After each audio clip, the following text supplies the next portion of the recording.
If you've been playing online multiplayer games for any amount of time, you've probably seen power rankings, or tier lists.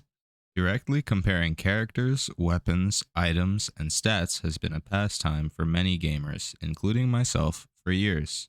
Whether you are searching for the next meta in a competitive shooter or finding underrated perks in DBD, you've probably turned to tier lists before. If you've been in a gaming community for a long time, you have seen some awful tier lists by players who clearly don't know what they're talking about. Maybe you're one of these players, and that's okay.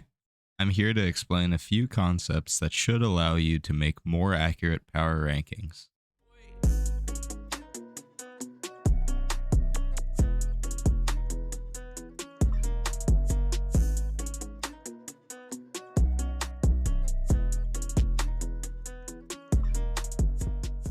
Imagine two buildings right next to each other. Actually, no, I'll make this easier and put my expert artistic skills to use and show you.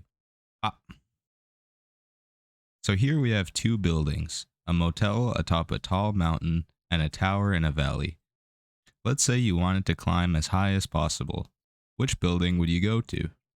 If you said the motel, please click off and go to the eye doctor. The rest of you are 100% correct.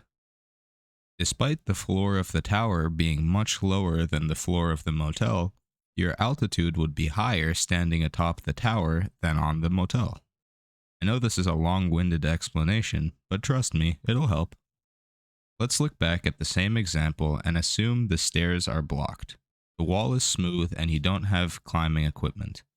You still want to be as high as possible, but since the floor of the motel is at a much higher elevation than that of the tower, you would choose the former. Once again, we disregard all qualities of the building besides, in this case, the floor. Now I'm going to replace these buildings with a chart that holds slightly more information and will make sense in the context of a video game. Let's replace height with win rate, a metric that describes a killer's success in a match. Higher is better. But where are the killers? They were here all along. Each box and whiskers represents one killer. We can say these two are the Spirit and the Wraith.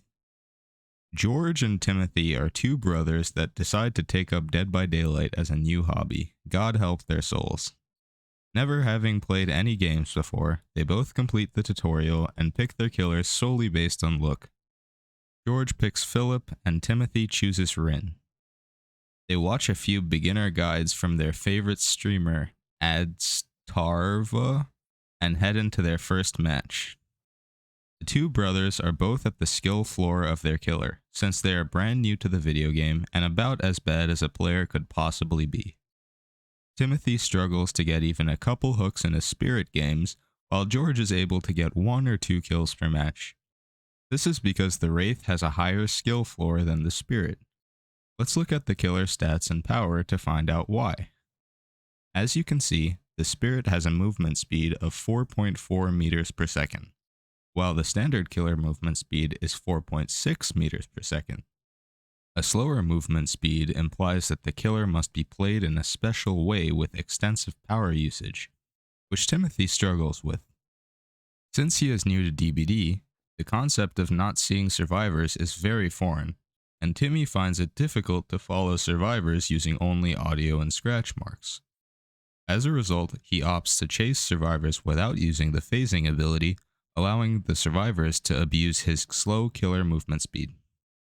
On the other hand, the Wraith has a standard movement speed of 4.6 meters per second, which increases while cloaked. George struggles to use the cloak ability effectively, or at all, but his killer's standard movement speed allows him to catch survivors relatively quickly as they are found.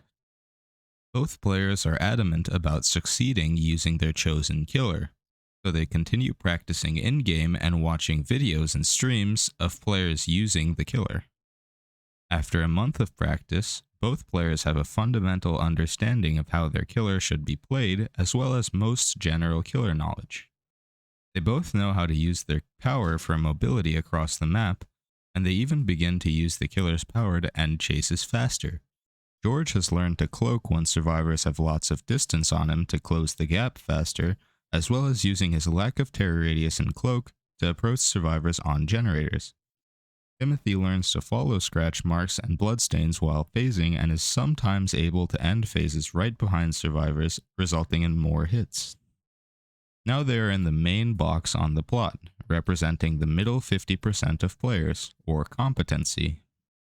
George continues to see more success than his brother, netting an average of 2 kills per match. Timothy can consistently get 1 kill, but specific plays where he does particularly well and downs survivors with haste give him the sense that he will soon overtake George's streak of success. As he rises in competency, George realizes that he has learned all the general applications of the wailing bell, using it during chases as well as for map pressure. He constantly bounces between survivors and leaves them guessing his location with little certainty, as well as using his increased movement speed to block survivors' access to pallets. He also realizes that the Wraith's reliance on basic attacks causes his chases to be extended by survivors' basic looping and evasive tactics. While he is able to end chases after a certain period of time, George must use certain perks to minimize chase time and extend the length of games by slowing down generators. The Spirit's more complex power causes Timothy to constantly learn more tricks to make effective use of her power. He is able to constantly phase during chase as well as for mobility, and he knows that he still has many intricacies to learn and master. Timothy begins picking perks that synergize with the killer's power and add-ons that allow him to use it more often. He notices himself achieving the same or even better kill rates than his brother without the need for many regression perks. As they both approach the peak potential of Wraith and Spirit gameplay after months or even years of practice, they have finally reached the skill ceiling. Timothy finds himself getting much better results than George due to the Spirit's high skill ceiling. The higher a killer's skill ceiling is, the better that killer performs at the highest level of gameplay. Killers with a high skill ceiling are typically seen as the best on a tier list, since tier lists rank the potential of a killer when played at a very high level. These killers are also commonly chosen in a competitive setting, where it is expected that all players are playing close to their maximum potential. One thing about tier lists that many people fail to understand is that they really don't matter unless you're playing in a tournament for money. Tier lists are meant to be a fun pastime for players to compare game knowledge and engage in intellectual debate. Due to Dead by Daylight's rather expansive matchmaking range, even players at peak MMR can succeed with the worst killers, though it will require more skill and knowledge along with less perk variety. Saying that you perform better with the Trapper than the Huntress is not evidence for the Trapper being a better killer. This likely means your skill set as a video gamer is tailored to Chuckle's playstyle as opposed to the Hunterina's. There are many killers in Dead by Daylight, and variety benefits everybody. If you like Freddy Krueger, the Trickster, or the Twins, who cares what other people say? Play whoever you want to and have fun with it, and I'll look forward to the day I play against your god tier Flick Freddy.